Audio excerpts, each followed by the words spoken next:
السلام علیکم دوستو، ایک ایسی قوم جسے اللہ تعالیٰ نے اپنا بدترین عذاب دیا کہ اس پوری قوم کو بندر بنا دیا۔ آخر اللہ پاک نے انہیں کس گناہ کی وجہ سے عذاب دیا اور وہ قوم بندر کی طرح کتنے سال زندہ رہی اور انہیں کس طرح دردناک موت آئی، اور آج کے زمانے کے بندر بھی کیا اس قوم کی نسل میں ہیں، آج کی ویڈیو میں ہم بتائیں گے۔ تو آپ سے گزارش ہے کہ ویڈیو پوری ضرور دیکھیں۔ دوستو، یہ واقعہ حضرت داؤد علیہ السلام کے دور کا ہے۔ حضرت داؤد علیہ السلام کی قوم کی تعداد لگ بھگ 70,000 کی تھی اور سمندر کے قریب ایلا نام کے گاؤں میں رہتی تھی۔ یہ قوم اللہ کی فرمانبردار اور بہت خوشحال تھی۔ اس قوم کو اللہ پاک نے خاص اکرام اور انعام سے نوازا تھا۔ ہر طرف سرسبز کھیت باغ تھے۔ سمندر کے پاس آباد ہونے کی وجہ سے یہ قوم سمندر کی مچھلیوں کا کاروبار کرنے لگی تھی۔ دھیرے دھیرے یہ قوم گناہوں میں مبتلا ہونے لگی۔ اس قوم کی ہدایت کے لیے اللہ پاک نے حضرت داؤد علیہ السلام کو بھیجا۔ اللہ پاک نے حضرت داؤد علیہ السلام کے پاس وحی بھیجی کہ آپ اپنی قوم کو سنیچر کے دن مچھلی کا شکار کرنے سے روک دیں۔ اس طرح اللہ پاک نے حضرت داؤد علیہ السلام کی قوم پر ہفتے کے دن مچھلی کا شکار حرام کر دیا۔ حضرت داؤد علیہ السلام نے بتایا، اے لوگو، اللہ نے ہفتے والے دن مچھلی کا شکار سے منع کیا ہے۔ تو وہ لوگ بہت پریشان ہو گئے، کیونکہ ہفتے والے دن ہی سمندر کے کنارے زیادہ مچھلیاں آتی تھی اور باقی دن بس معمولی سی مچھلیاں کا شکار ہوتا تھا۔ دوستو، اس پوری قوم کا گزر بسر مچھلی بیچنے سے ہوتا تھا۔ ہفتے کے دن شکار حرام ہونے سے یہ قوم بڑی پریشان ہو گئی، لیکن یہ نہیں جانتی تھی کہ اللہ کی جانب سے ایک بہت بڑا امتحان ہے۔ ایک دن شیطان نے انہیں وسوسہ ڈالا کہ سمندر کے کنارے بڑے بڑے حوض بنا لیے جائیں، تاکہ جب ہفتے کے دن مچھلیاں آئے تو اس حوض میں گر جائیں۔ پھر تم اس حوض کا راستہ مٹی ڈال کر بند کر دینا، اس سے مچھلیاں اس حوض میں پھنس جائیں گی۔ پھر تم اسے اگلے دن یعنی اتوار والے دن نکال لینا۔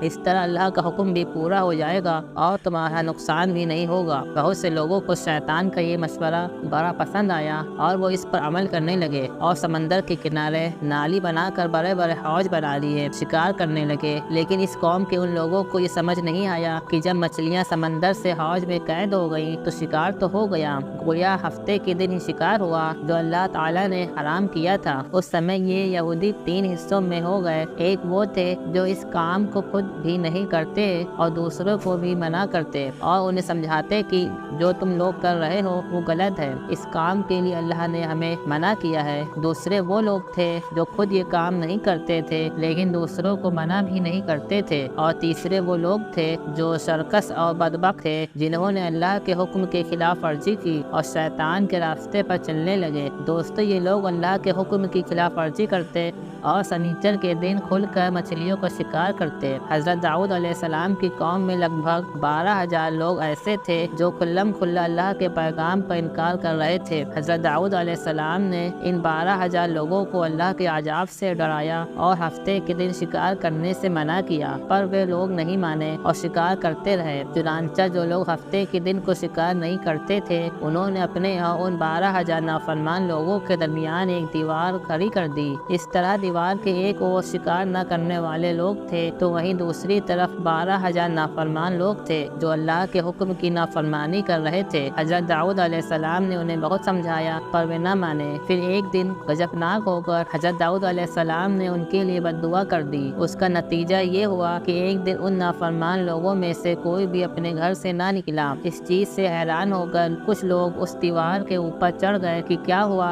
لوگوں کی آوازیں کیوں نہیں آ رہی ہیں۔ لیکن جب لوگوں نے دیکھا تو وہ حیران رہ گئے کہ سبھی 12,000 لوگ بالکل بندر میں بدل گئے تھے۔ اللہ تعالیٰ نے ان کی نافرمانی کی وجہ سے ان پر عذاب نازل کیا اور انہیں انسانوں سے بندروں میں بدل دیا۔ اللہ کے ان نافرمان بندر بن جانے والوں کی تعداد 12,000 تھی۔ ان 12,000 لوگوں نے اللہ کی نافرمانی کی اور اللہ نے انہیں بندر بنا دیا، جس کا ذکر اللہ تعالیٰ سورہ بقرہ میں کرتا ہے۔ اور بے شک تمہیں معلوم، تم میں سے وہ جنہوں نے ہفتے کے دن سرکشی کی تو ہم نے ان سے کہا ہو جاؤ بندر دھتکارتے ہوئے۔ اس طرح حضرت داؤد علیہ السلام کی قوم کے 12,000 لوگ بندر بن گئے۔ یہ لوگ 3 دنوں تک زندہ رہے۔ اس دوران یہ نہ کچھ کھا سکتے تھے نہ پی سکتے تھے۔ اسی طرح بھوکے پیاسے 3 دنوں کے بعد یہ سبھی لوگ مر گئے۔ دوستو، جو لوگ اللہ کے حکم سے ڈرے اور اس کام سے بچتے رہے، اللہ تعالیٰ نے انہیں اس عذاب سے محفوظ رکھا۔ دوستو، اب سوال ہے کہ کیا آج کے دور کے بندر بھی حضرت داؤد علیہ السلام کی قوم سے ہیں؟ تو اس متعلق ایک حدیث پاک میں آتا ہے کہ حضرت عبداللہ بن مسعود رضی اللہ عنہ روایت فرماتے ہیں، نبی پاک محمد مصطفیٰ صلی اللہ علیہ وسلم سے